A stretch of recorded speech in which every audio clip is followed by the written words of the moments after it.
You're listening to the Better Relationships After Baby podcast, where I believe your relationship can be stronger than ever after having a baby. It just takes tools, conversation, and support to help you get there. I'm Chelsea Skaggs, certified life and relationship coach, mom of two, and survivor and thriver of tough relationship challenges after babies. I'm committed to helping couples just like you improve your communication skills, connection points, and personal confidence so that you can have the life and family you've always dreamt of. Now, let's get to today's episode.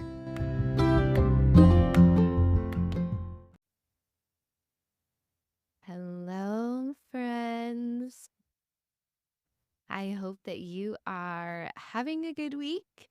I hope that you are finding some really fun pockets of time this summer to just do something that feels fun for you. I need to be more disciplined about this, or I need to just make it happen. But I keep saying that I want to learn pickleball. Okay. I know that it is new and trendy. Sometimes I just hate things that are new and trendy. It's like I just want to go against the grain. But with pickleball, I feel like I've waited too long. I've been stubborn too long. It is time to cave and learn. So you guys hold me to that. Like, ask me. Ask me in a week or a month or a couple of months if I have actually taken action on that goal to learn pickleball. But all of that was to say, I hope that you are finding some time this summer for pockets of things that feel rejuvenating for you and make you feel like yourself, make you feel like a damn human. Because we know in motherhood, there are so many times when we don't necessarily feel human, which is the perfect segue. I didn't even plan this, but the perfect segue into today's topic, um, feeling human. Yeah, feeling human, or I should say not feeling human, is something I felt so often as a new mom when I had babies hanging, licking, sucking, groping my body, pulling my hair out, squeezing my fat, sucking on my boobs. I mean, I felt barbaric. And I really only noticed how barbaric I felt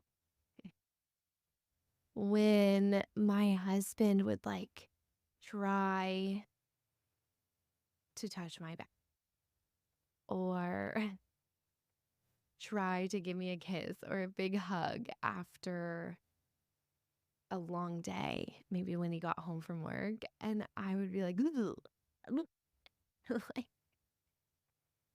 I did not feel human and I did not want to be touched one more fucking time. I did not want to have anyone need my body because it did not feel human to me anymore. And we talked a lot about this phenomenon. We talked about touch out last week on the podcast. So if you have not caught up, honestly, there are, I don't know, like 22, 24 episodes now. If you've not caught up on the podcast, like just go back through, add it to your playlist, keep listening through. But yesterday we talked about touch out. Not yesterday. Last week we talked about touch out. And I wanted to follow that up with something that when I'm talking about touch out, when I'm talking about connection points, uh, couples get into this kind of conundrum where they feel like they're speaking different languages. Yet again, we hear this in a lot of parts of our life, but one might feel the need to feel emotionally close to their partner in order to engage physically. And this is added on by touch out, by needing to be seen as a human. So typically this is my mom's, okay? I'm being stereotypical here, but it's usually my moms who need to feel emotionally close in order to engage physically. They need emotional connection that goes beyond just their body being needed because they are touched out and other reasons too. They are oftentimes just emotionally vulnerable. Your hormones are changing so much. Uh, that is true in that early season, but also later on, 2, 3, 4, 5, I would imagine 20, 30 years after having a baby, there's usually a partner, not usually, but there's often a partner who needs to feel emotionally close in order to even think about sex, to physical engagement, being touched, any of that. While there's another, stereotypically my male, so if this doesn't apply to you, that's okay. If you're like, this is totally off base, that's okay. But I think this is going to apply for a lot of people. Typically, my males are wanting physical connection in order to feel good about opening up emotionally, in order to feel safe and loved and desired enough to have that emotional connection. This can be a big problem. This is a common struggle that can feel really frustrating. So today, I wish I was like, here's a magic solution. Here's exactly how to make this disconnect never happen again. But I tried and I couldn't find that magic solution. So this isn't going to be an off on switch. But I did want to take this time to talk about this dynamic and how it plays out for a lot of couples and just talk about the emphasis on a balance that respects both partners. Okay, so again, I'm not going to get you to 100% solving this issue today. I love when that can happen. That's not usually the case, but we are going to tip the scales. We're going to tip the scales in a way that hopefully creates more balance, more empathy, more respect, more, understanding and knowing what you need and want, while also working towards understanding and knowing what your partner needs and wants. So I was working with a couple recently where the husband, again, found that physical connection was essential in order for him to relax. He felt like he was carrying a lot of tension, a lot of stress, and physical connection. Sex was just it was a emotional release, but it was like an emotional safety. It's a way that he felt held, in the physical sense, but also in just like the I don't know, metaphorical sense. He felt held by his partner when she wanted to engage sexually with him. That felt like choosing him, making space for him, wanting to share something with him that wasn't available to anyone else.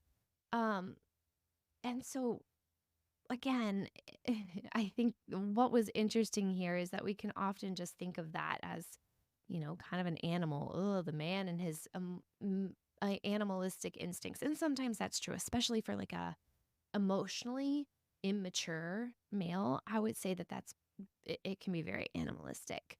Um, but I think and I hope and I have seen and heard that when there's a really strong connection between a couple that wants to be together, um, that sex, it is animalistic and pleasure and fulfillment, but it also for stereotypically men, but this might be true for you as a woman as well. There is this like being held, safety, chosenness that comes from a physical connection.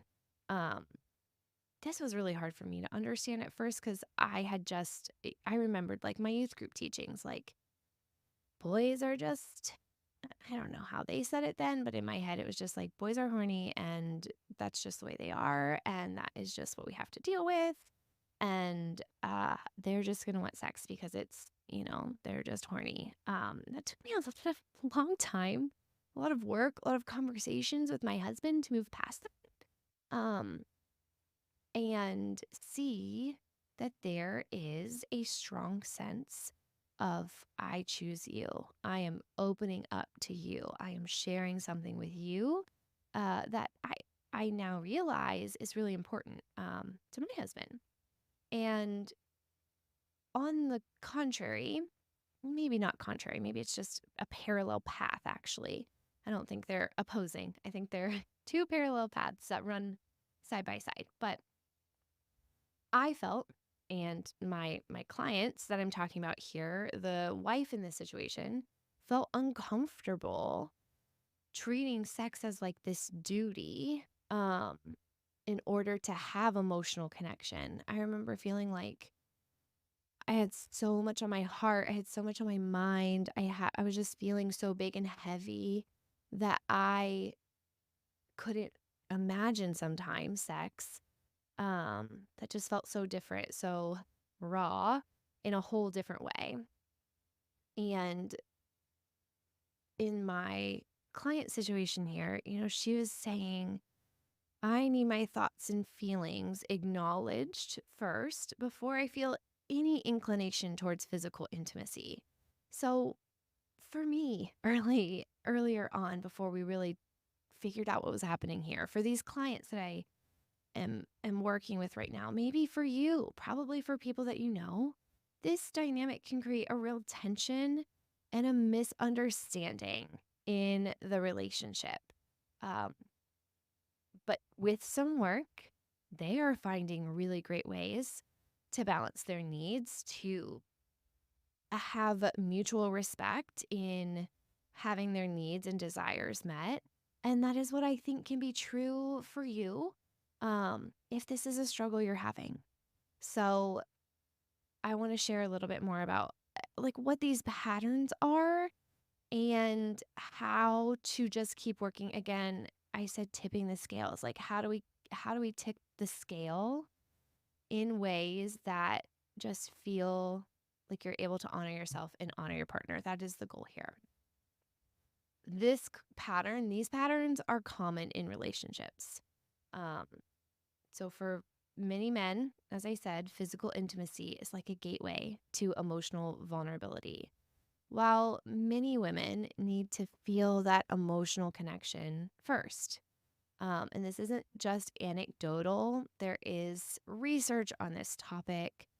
A study published in the Journal of Sex Research, what an interesting journal, found that men often prioritize physical intimacy as a way to bond emotionally, while women generally need emotional closeness in order to think about physical intimacy. And then a survey by the APA, the American Psychological Association, found that 70% of couples reported a mismatched sexual and emotional needs as a primary source of conflict. So that mismatched need, kind of first need, this, then that, is mismatched in a lot of couples. This dynamic can be traced back to both societal norms and biological factors, right? So, societally, men are often taught to express emotions through actions rather than words, which makes then physical intimacy a key outlet for their expression. Biologically, oxytocin, that bonding hormone, is released during physical intimacy. So, that makes sense that is something that builds that sense of connection and trust. Humans are made for both, though. We're made for emotional and physical connection. So that emotional connection provides a sense of safety and security, which fosters that deep bond between partners.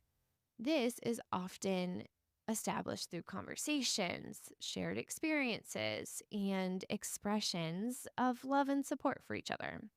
On the other hand, those physical connections, such as hugging and kissing and sex, trigger the release of that oxytocin and endorphins, which enhances feelings of pleasure and trust and closeness. So, this physical connection is not just about sex, it's about those small gestures that communicate love and care, just like holding hands or a gentle touch.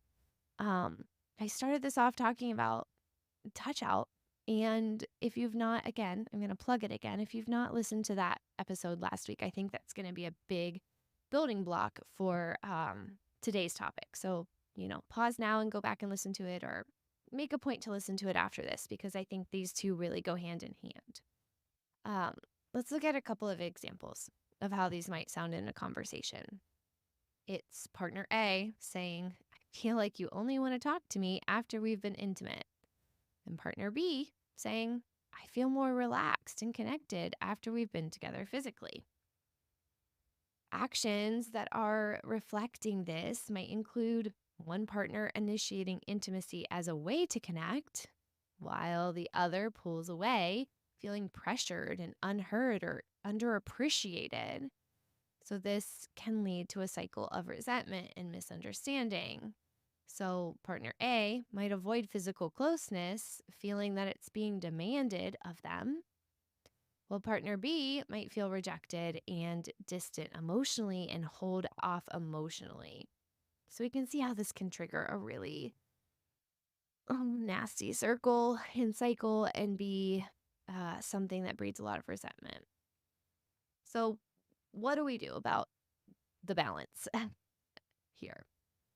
Again, I'm not sure that we can make this perfect. This is a really, really tricky topic, but we want to balance a little bit more. Um, we're starting with that with personal reflection. So encourage both of you, you and your partner, to reflect on your needs and the reasons behind them. Try to peel back this layer. So the outside layer of the onion might be, my partner just wants sex. But can we peel that back more? I need sex to feel emotionally connected. Sex makes me feel like my partner sees me and desires me. Sex makes me blank. Like, keep going back and peeling back as many layers as you can. Same for the opposite example. Like, I need to feel emotionally connected in order to have sex. Emotional connection makes me feel like my partner values me and chooses me. Emotional connection makes me feel like, I'm not just a sexy body to my partner. Like, peel back those layers. This could be through journaling. This is something that I do one-on-one when I'm working with my clients in a, one-on-one, just working with mom or working with the couples. I'm asking the questions to help people get to this. Um, this is something, again, you could do through journaling, or maybe a voice memo, if you want to DIY this and not work with a coach. But getting to those points is going to be just transformational to being able to communicate and express yourself to your partner and have more of that empathy and understanding and just connection in your understanding here. But write down, if you need a starting place, write down specific moments when you felt most connected to your partner. And then ask yourself why. Why did that make you feel connected? Well, why did that make you feel that way? Why did that make you feel this way? And again, we keep peeling back the layers. So please either get a journal or a coach. I can be your coach, or I can help you find one. But when we can really get to those core points, that's when the magic is going to happen. Next is then having the conversation. So this means having a calm and neutral time to discuss how you felt, what you were able to unpack through that journaling or with your coach. Using those I statements to express without blaming. I feel closest to you when we spend time talking and sharing our feelings. Okay. And listen actively to your partner's perspective. So this means like repeating back to them what you've heard to ensure that you're understanding and actually validating and those feelings that they're having. So this would sound like, so you're saying you feel more emotionally open after we've been physically intimate? And then you continue that conversation. You're curious, you're respectful, you are open, you are listening, you are sharing from your personal, experience that you're having with this. And then we want to work to find compromise as often as we can, and as respectfully as we can. So acknowledge each other's needs and validate their feelings. you don't ever have to get to a place where you're the same person. You don't, for your relationship to get good, to get better, you don't have to get to a place where you both want sex first, or you want sex the same amount of times, or you both want to have the same kinds of conversations before being physically intimate. Like, you're not going to become the same person. But what you do have to do for this to get better is to find the compromise and to continue to choose to find the compromise. This isn't a one-time conversation. But the reflection information that you get, again, from journaling, from working with a coach, um, that reflection information you get is going to continue to become more and more clear and give you more and more understanding as you and your partner navigate your life together forevermore, or however long that is for you. So continue finding compromises, acknowledge each other's needs, validate their feelings, and just have that foundation of empathy and understanding. Not, I am you, we are the same, but hey, I see you. And I am understanding more and more that this is your experience. I want to find ways for us to honor one another and develop a plan that includes both emotional and physical intimacy. So, for example, set aside time for emotional check-ins as well as physical connections. This could be transformational. If you knew there was one night a week where sex was never on the table, you were just talking and sharing and finding, ways to emotionally connect with one another, even if it's just 30 minutes or an hour, every Tuesday. And then you knew that every Thursday you were saving, you know, 30 minutes for sexual connection, then you both have prioritized your buckets and you can feel less stressed because there's not all that wondering of like, well, if we have sex right now, are we ever going to get to a place of just sitting and talking? Like, that's what I really need. Or, if I don't even think about sex tonight and just emotionally try to open up right now, will I not get, the sex or what I'm looking for? So if you are showing that you're prioritizing both, they have a place to go, you know that you can count on that. But then you have to be reliable, right? You have to be, I mean, if there's an emergency or like it's 2 a.m. and your kid still hasn't gone to bed, like maybe you just pick another night, but you reschedule it and not just cancel. But be consistent, be reliable. You, might just agree to start with 10, 20, 30 minutes twice a week, but making room for both those needs could be really, really big. Um, and this is the common challenge is the chicken or egg scenario. Who gets their needs fulfilled first? This key is to approach this as a partnership. Okay, so it's like, how do we win together? Not how do you win and I lose, or how do I win and you lose? We're not children here. This is about agreeing to respect one another. It's not a competition, it's a joint effort to enhance your relationship. So, a few tips, I guess I'll call them, on this strategies. Take turns, agree to alternate your focus.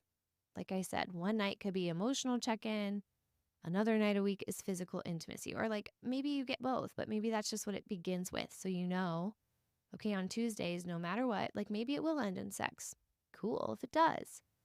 But maybe it won't, and I'll at least know that we prioritized emotional connection. Thursday night, maybe we end up having a great talk after sex, but maybe we don't.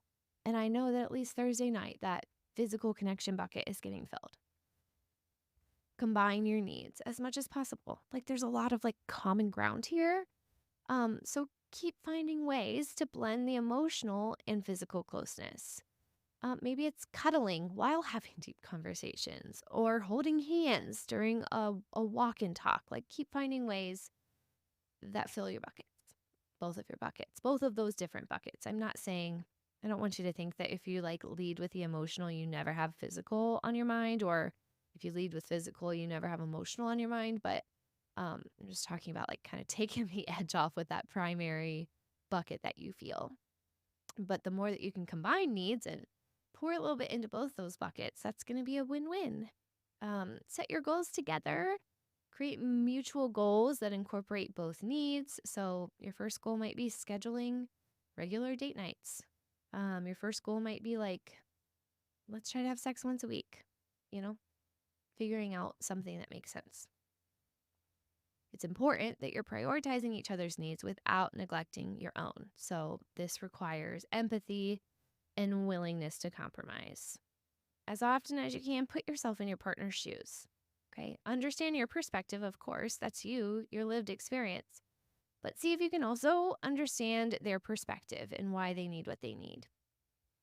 Communicate that clearly without making your partner feel pressured or guilty. So a phrase might be, it really helps me feel connected when we blank. Not, I need you to blank so that I can blank.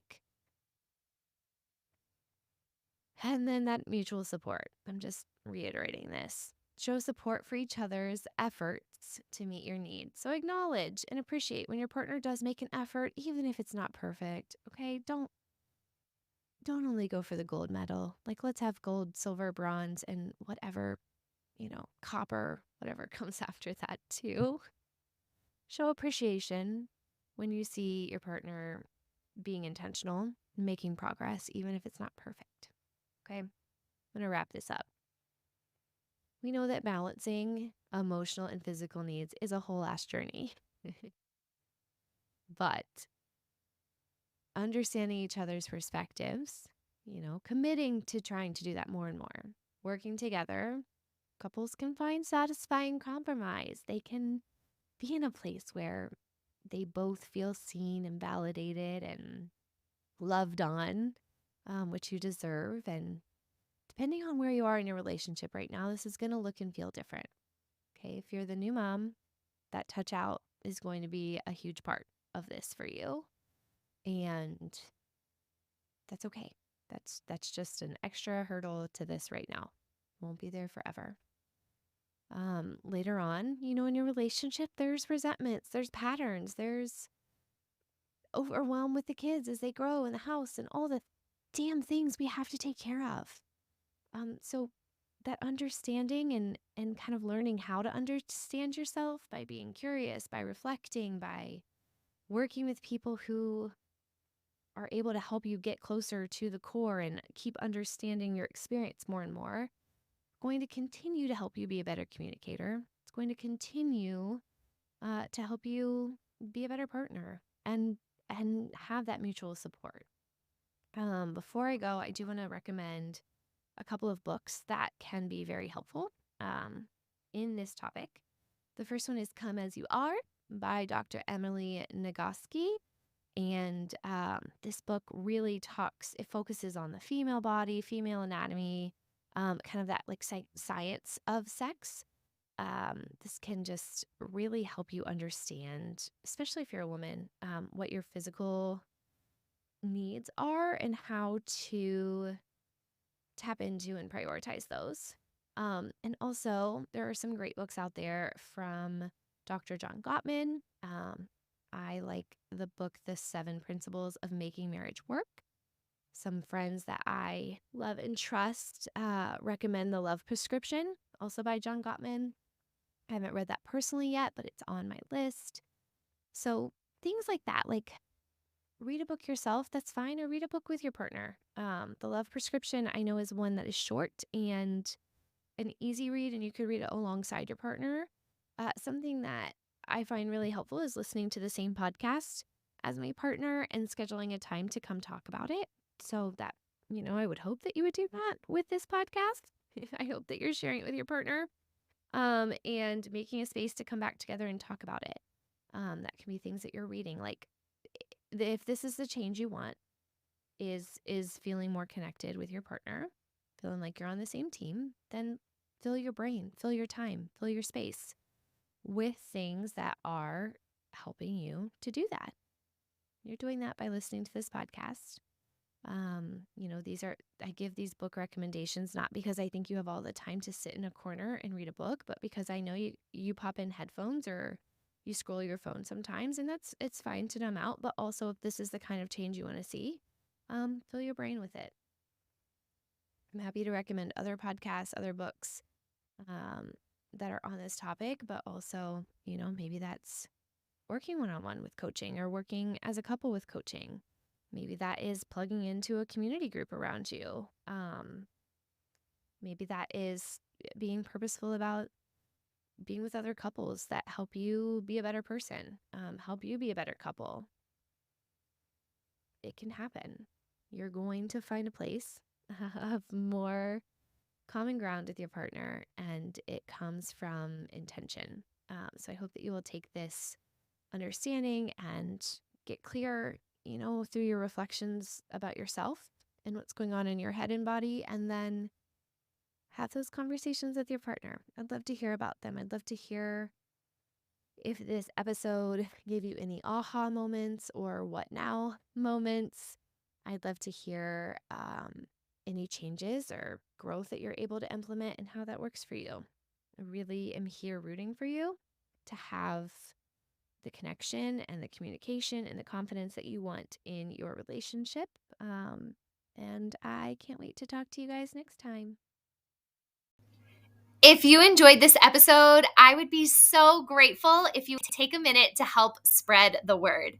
As a small business owner, shares and reviews go a long way. So share this episode with a friend, share it on your social media, and please leave a review if you haven't done so.